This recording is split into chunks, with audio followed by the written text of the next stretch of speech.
All right, so we just covered the 3DDS secret of virtual wholesaling. But the 10 steps that I shared with you earlier is quite a bit, okay? But I'm going to reduce that to 7 steps because this is about virtual and remote wholesaling workflow now, okay? We already talked about the 2 necessarily evil sides of the game. But now, all right, so this is the virtual wholesaling workflow right here. It's slightly different from the one I showed you earlier, which is purely just real estate investing. But when you're going to do this from your laptop, these are the steps, okay? You can do all of these 7 steps from your laptop. You get a list of distressed owners, okay? Potentially distressed owners, okay? That's pre-foreclosures. Again, there's a certain way. I'm going to show you. I'm going to demo it for you. I have a special guest actually that's going to help me demo it together with you, right? Show you how it works and how you can stack all of these different motivations against each other so you can apply depth to the data so you have a higher chance of being a solution when you do establish a contact with these people, because the step 2 is to contact with an offer to buy. But you're not just going to contact everyone. You need to contact the people with the highest chances that they actually will entertain your conversation. Step number 3, negotiate a deep discount. Like I said, a minimum, okay, less than or equal to 75%. If your market is very competitive, you're probably going to be around 75%. If your market is like an average market in the United States, you should be around 65%, okay? Step number 4, lock it under contract. You can do that all virtually. There's something called DocuSign. It's called DocuSign, and a secured signature can be established using digital, even a phone, okay? And it's locked in and it's secured and it's legal contract signed, okay? I'll give you access to all of that, okay? Step number 5, you assign the deal, okay? You assign the deal. That's step number 5. You assign the contract. So now you're not trying to fix up the property. You're not trying to close. No, you're not trying to close by yourself. You assign the equitable right of that contract from step 4. You assign it to a person in exchange for an assignment fee. You close, you cash out. Step 6. You close and you cash out so you can move on back to step number 1. You rinse and repeat. You create a system out of that. That's virtual wholesaling. All of that will be done from your laptop, okay? Now, with that being said, the disposition side of it is assigning, closing and cash out, then, rinse and repeat, rinse and repeat. But the disposition side of it is still another business entirely, because you have to now generate leads for buyers, right? But we're going to talk about that in a second. But I just wanted to share with you the 7 steps of virtual remote wholesaling workflow. Honestly, you're going to be just focused on maybe 4, maybe a little bit of the 5th step right there. Okay, so now let's get into the heart and the science of joint venture to solve that quick problem right there. So basically, remember I told you you're going to be part of step 5 a little bit, right? This is where the heart and the science of joint ventures come in. So you're doing virtual wholesaling. You live in New Jersey like myself, and you're trying to do business in Houston. Absolutely possible when you focus on step 1 through 5 alone, okay? But you need help with assigning and finding and generating leads of people that are going to be buying and paying your assignment fees, right? So you can partner with other people that are on ground, other wholesalers, other professionals, other real estate professionals. You can partner with agents that deal with cash buyers to find the people that will pay your assignment fees and people that will actually execute the contract that you locked in step number 4. So you can see it's grayed out a little bit. The assignment is based on relationship. You can create relationships all around the nation like that, and you don't have to worry about that until you actually have a deal. So here's what I mean by that. This is where the heart comes in, okay? It's a heart and a science, right? This is the science of it you're looking at here. In 7 steps, only 5 steps is yours, and that 5 steps is a system, right? But the heart of it is, you need to understand this about relationships, right? But you don't want to think about step 8 until you get there. You don't want to think about step 7 until you get there. Heck, you don't want to think about step 2 until you get done and learn how to do step number 1. And that's the difference with what I'm teaching you here right now and what you will hear out there. One of the biggest mistakes that people do is they're trying to master everything first before they get started. No, you need to Do step number one. It's as simple as that. Stay focused on step number one. Once you master step number one, then it should be no issue to go on to step number two and start contacting these people with an offer to buy the property. Then once people start responding to that, then you can start talking about how to negotiate, how to talk with people, which again, I'll teach you how to talk to people. But your conversation should be as simple as, are you open to an offer on the property? Why wouldn't they be open to an offer on the property when they're in foreclosure? They're out of state. They owe money on the properties. The property, they don't want to deal with this property. They clearly can't afford to deal with this property any longer, right? That's why the property is defaulting, right? So we're going to talk all about that. But this is the heart right here. It's about relationships. But when you get there, you deal with that. If you have a deal you just locked under contract and stuff like that, then there's a way to pull up the data of people. Again, it goes back to data, right? You pull up the data of people that have access to the resources to help you do 6, 7, and 8. And that's how you make money. Okay?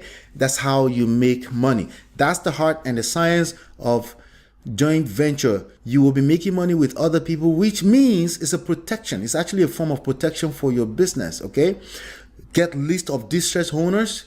You contact with offer to buy. That's step number 2.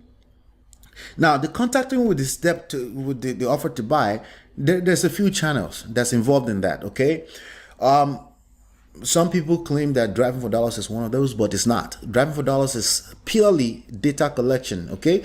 Some people say, but you can meet people on the road and talk to them on the side. But that, again, you're not setting up a system. You're not thinking about this business as a system when you're thinking that way. You're just looking to throw mud at the wall and hope that something sticks.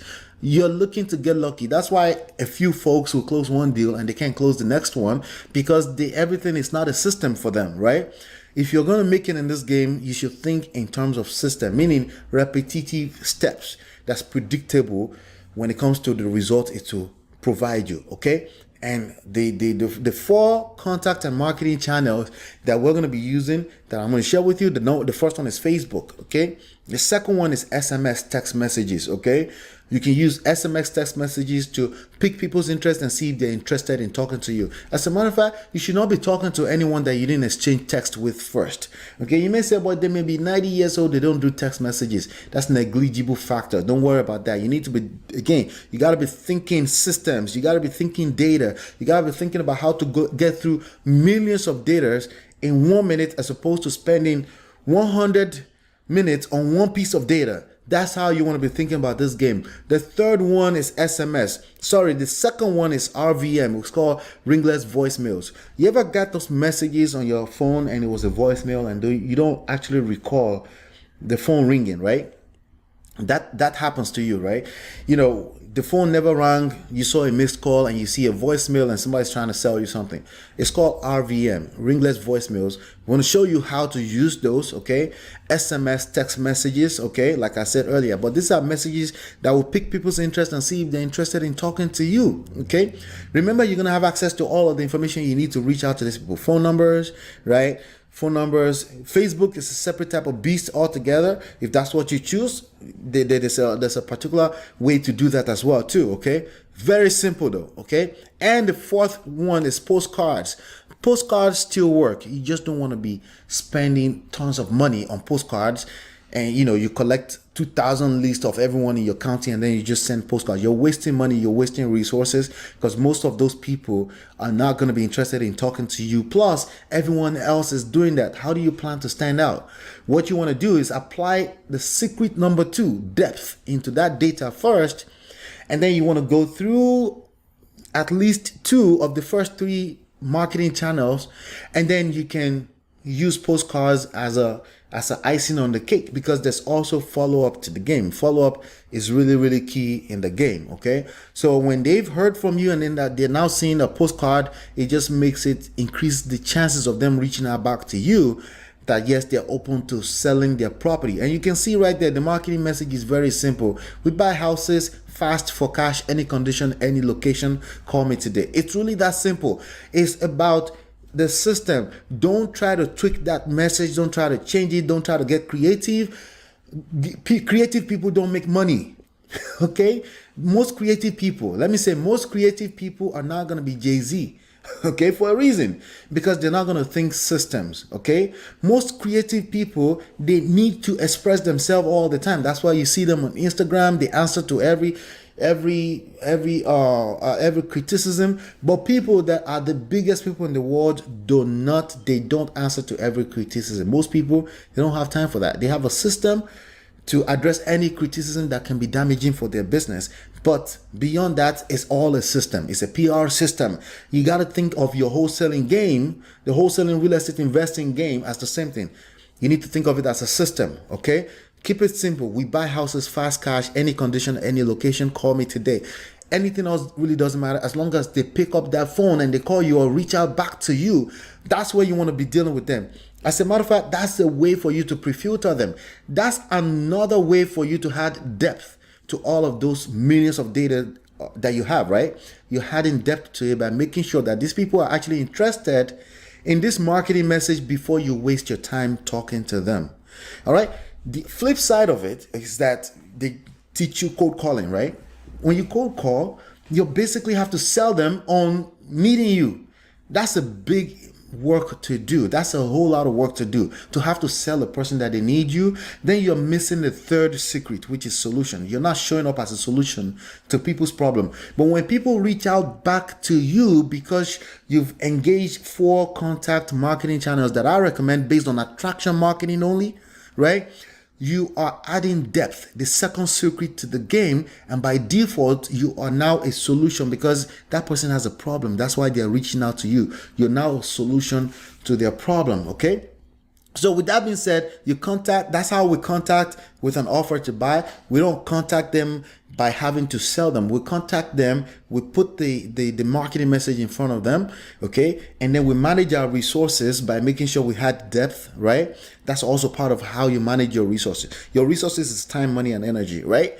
One way or the other, right? Time, money, and energy. So whatever the best mix of those, to only make sure you're placed in front of the right people, that's what you want to do. Okay, that means you're only talking to people, the right people that you've exchanged a few text messages and say, when is a good time to jump on the phone, and they're open to that. Okay, negotiate a deep discount. Step 3, we already talked about that. That's easier if you do step 2 the right way. Step 3 is easy. Then step 4 becomes that much easy. If you have to sell them on talking to you on step 2, then your work is basically exponentially increasing as you go through all the steps. That's why you got to get step 1, step 2, you got to get those right. And step 5, you assign, rinse, and repeat. And when I say that, I don't just mean go back and do 101, one at a time. You need to build a system that allows you to do this concurrently. You can do multiple deals at a time. Money is not the problem. If it's a deal, there's more than enough money in the marketplace. Then you can basically thrive. You can survive this, and you can actually thrive beyond that. But the most important thing I want to keep with you here is keep it simple and put yourself in a position where you can keep it simple and consistent. Okay, that's why I don't like driving for dollars, because it's harder to stay consistent. It's just harder. Now, could you stay consistent? Yes.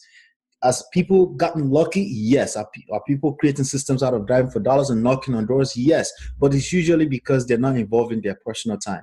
So here we're going to teach you how to build a real business. A real business in this time and age is about data, data, data, data. And without any further ado, we're going to talk about data. We're going to talk about, because the first few steps that I talked about there, I talked about list, right? List of distressed owners. That's essentially just data, and being able to collect data and analyze data and do it very quickly, very fast, cost efficiently, time efficiently is really the key to surviving and thriving in business in the digital age. Obviously, data, digital age, right? So without any further ado, I want to introduce you to my friend here from PropStreams, Button here. He's going to show you what we're using now to automate that whole process. He's going to show you some really, really cool stuff. So, Button, are you there? Hey, how's it going, Ola? What's up, brother? Thank you so much for coming on to show us some really cool stuff. Oh, absolutely. Thank you for having me. And I love what you've said so far. And you're absolutely right. Number one is definitely the distressed owners. So let me go ahead and teach your people how to go ahead and identify that. Because I'm a firm believer, like you mentioned, we're here to help find problems. So let's go ahead and get started on that. So let me get my screen over to you. Yes, sir.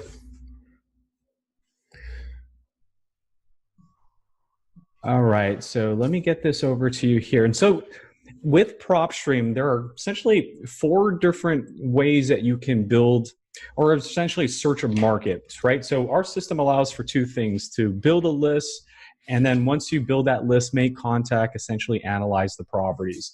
So in order to build a list, you're going to have 4 ways of searching a market. And the first way is to search a county level. To do that, all you have to do is essentially type in the name of a county, comma, the name of the state, and you'll see in the drop-down menu the ability to click on that county. When you do that, you will see all of the county records. Not only will you see those records, but we will break them up in their individual categories. So you'll see how many properties are in our MLS category, pre-foreclosure, all the way down to high equity. And then we do have a few more in our filter.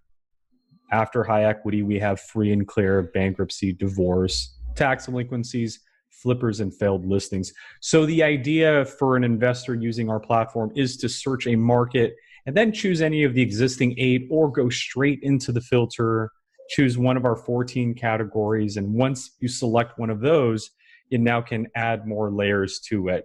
So that is the way to essentially build a list with PropStream. And again, the 4 ways of searching a market is county level. You can search a city level. You just obviously get city level results. You can search a zip code. And with zip codes, you can actually search up to 5. In order to do so, you're going to want to make sure there's a comma and a space after each one. And as you can see here, here's 2 zip codes, 2 separate results. And then the last possible search you can do is actually using the draw search feature located on the map itself here at the upper left-hand side. Essentially, you're going to want to zoom in on an area. It can't be a large area. So just do note that the search feature, the draw search feature, is designed for a very small area. But what you're going to want to do is click on that icon, and then through several left clicks, you'll be able to identify an area, hit the search button, and only the results within that shape will populate. So here I'm able to identify how many pre-foreclosures and cash buyers in that area. So first thing I wanted to let you guys know is how to essentially populate your results. Once you identify the level of a search you're trying to perform, whether you're capable of doing the whole county, a zip code, or a city, once you get your results, it's now just a matter of going into our filter and finding these motivated sellers. Now, do be careful, because some of the categories are not your motivated sellers, like your cash buyers and your flippers. But for the most part, everything else could potentially be a motivated seller, like a pre-foreclosure. Yes. So here we can look for a pre-foreclosure, and of the 521 that we have, we can now add more layers to it. So we can go through 521 results. PropStream here won't stop you from doing that. Or to make your life a little bit easier, we can start narrowing down the specific category of pre-foreclosure that we're looking for. For example, maybe those of you are looking for a non-owner occupied pre-foreclosure. Maybe it's occupied by a tenant, or not occupied by a tenant, a vacant property. Then you're going to go into property characteristics and specify the type of property you're looking for. Is it a residential, commercial, vacant land? So as you make your selection, you'll then be able to choose the type of residential property in this case. Is it single family, an apartment, a duplex, quadplex? As you make your selection, you'll notice that your results will get lower and lower. So you do have other property characteristics to play with. Once you're done with property characteristics, this is where list stacking now comes into play. So since I'm looking for pre-foreclosure, and since PropStream also has access to the MLS, that's what the next filter category is. Here you're able to stack or refine the MLS. So if I'm looking for a pre-foreclosure, I'm able to determine whether that pre-foreclosure is on market, whether it's off market, which is what most of us are looking for. Mm-hmm. If it's off market, this is where we can start adding extra layers of motivation, right? Being in pre-foreclosure is one thing, but could you imagine being in pre-foreclosure and then also failing on the market recently? Right. So there are 23 property owners that are much more highly motivated than the remaining, 490 odd numbers that are 83, 98, 498. So that is essentially how our system works, is that we can use all these multiple records and consolidate it into one result list. So that way we're not just finding, again, just any level of motivation, but a very high level of motivation. And then it Awesome. continues. Awesome. So some people call that expired listings. The one that you just pointed out that says failed. Some people call that expired listings, right? That is correct. That have tried to sell a house, but maybe it was on the market for 3 to 6 months, and then the listing agreement kind of expired. Correct. Right. And the cool thing with PropStream too is because we've done this for 15 years, when you click on a property, you'll be able to see these records that you were actually asking for. So in the MLS details, we can see how long it lasted on the market. We can see if there's been any price adjustments, and that's going to go for every single property here. So this property lasted nearly a year on the market before it failed. And we can see over that course of a year, beginning in 2018 here, that there's been several price adjustments. It's been going lower and lower and lower, up down to $565. That's almost a $20,000 drop in price right there. So you can see things like that. And so that's exactly what failed listings is an expired listing, or essentially the way they don't really call it expired listings in the realm of the brokerage. It's just a property that didn't sell successfully through an agent. That didn't sell. Right. Okay. Awesome. Now, quick question for you. Let me rewind you back a little bit. You mentioned stacking. Can you break down stacking a little bit for people that may be brand new to the game of real estate investing, or even, I mean, that's more like a data term, right? Yes, that's correct. And I'm a visual learner, so I made a graph for you guys on how I explain data list stacking and list suppression, which is a new term now that you're going to hear quite frequently. So let me show you this graph, and let's look at this little white line here as the level of motivation that the homeowner you're trying to contact is going to go through. I don't see the graph yet, just so you know. Let's see here. Let me make sure I share my screen. Here we go. Do you see that graph now? Yeah. Yep. Okay. So this is my graph. I've been doing data for a good 7.5 years. This is just how my mind breaks it down, and I hope this helps you understand what I see. So we're looking for motivation. And so this white line here is the representation of motivation. And so as it goes higher, you can see it gets red. That means the homeowner is in stress, right? So when you understand the homeowner's predicament, you're going to have to understand the 3 stages a homeowner is going to go in through, right? The first stage is they're good. They buy a home, or they're a cash buyer, or they have a lot of equity, or they're a free and clear property, or they're a flipper just like you guys. They're not selling properties at discounted price in this category, right? Now, granted, we can take any of these and turn them into a motivated seller, and that's what list stacking is. So we can take a high equity list and say, hey, I'm looking for a high equity list that has a vacancy on it, not addressing their mail. So we just took that high equity list and we put what I call the uh-oh label on it, right? So it's a high equity with a vacant attachment to it, because vacants from the U.S. Postal Service, it just says someone's not answering their mail, or a high equity that just went through a bankruptcy or a divorce. So we went from good to uh-oh. And so now this is where that motivation is increasing. Now, again, 3 stages. Good, uh-oh, and then I need help, right? So the I need help is pretty much your pre-foreclosures, your auctions. These are the last stages before the lender takes back possession of the property. Now, in some states, it's a redemption state. So you may be able to work with foreclosures in those states. So knowing the 3 stages, this is how PropStream can help you. What I did was I searched a pre-foreclosure. So if pre-foreclosures start right here on that motivation meter, by me looking for a pre-foreclosure with a failed listing or a pre-foreclosure with a bankruptcy, I've increased that homeowner's level of motivation. What it's doing is it's a numbers game, right? I'm a data guy, I'm an analytical guy. What I'm doing is by stacking 2 pain points, I'm doing one of 2 things. I'm saving money and time, right? Absolutely. I'm not marketing to everybody. I'm marketing to a specific audience, but I'm also increasing the ratio of not having to make that many follow-ups or phone calls, right? Yeah. So again, saving time and money by weeding out who's more motivated than the other pre-foreclosures. And again, ensuring that the ratio of contact is not as long as someone who's not as motivated, right? Like these guys with the lien, they may take 6 months before they decide. And so our system allows for list stacking to increase motivation, or if a category is too competitive, like pre-foreclosure, list suppression, so you can get ahead of the curve. See, this is what we call resource management. You know, I have partners and I have people in my circle that tend to get into arguments sometimes about this kind of stuff. Yes, you can go ahead and just send all your resource, your marketing budget through free and clear or high equity. And if you have that kind of deep pocket, please be my guest. But even if you have deep pockets like that, don't you want to keep that money though? Isn't that part of the game, right? So I'm definitely on the same page with you. When I started back in 2005, I marketed strictly to pre-foreclosures, and a majority of my deals were short sales. Yep. And that's the kind of, and it took, sometimes we'll sit on a file for 2 years. Sometimes the deal will close in 2 weeks. And that was the game. It's about keeping for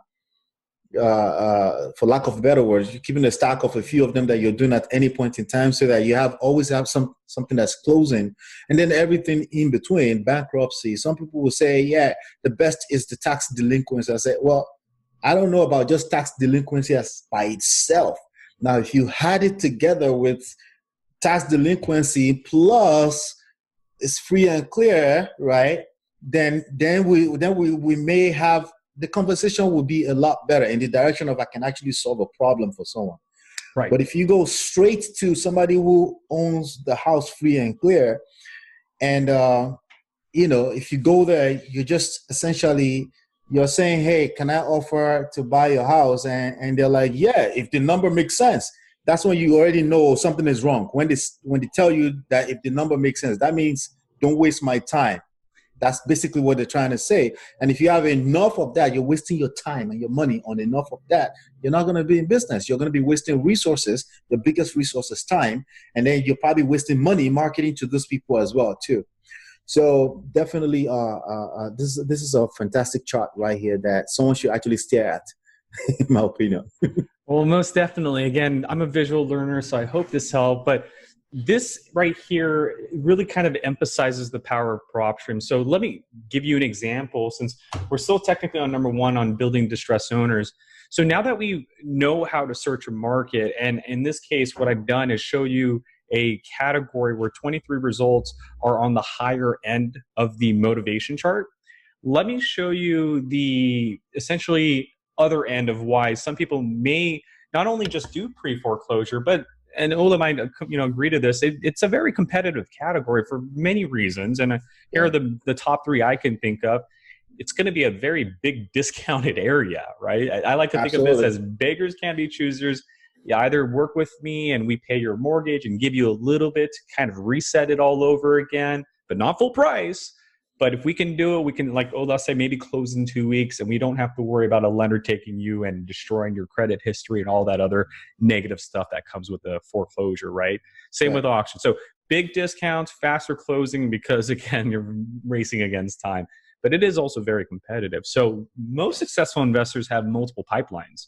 So not only are they doing pre-foreclosures with either low motivation or high motivation, but they're also looking ahead of the game, right? Because they know a bankruptcy could lead into a pre-foreclosure, a tax delinquency could lead into a lien, which then could lead into a pre-foreclosure, right? So PropStream allows you to kind of get ahead of the curve a little bit by doing not only list stacking, but also list suppression. So let's say we're in Miami, Florida, for example.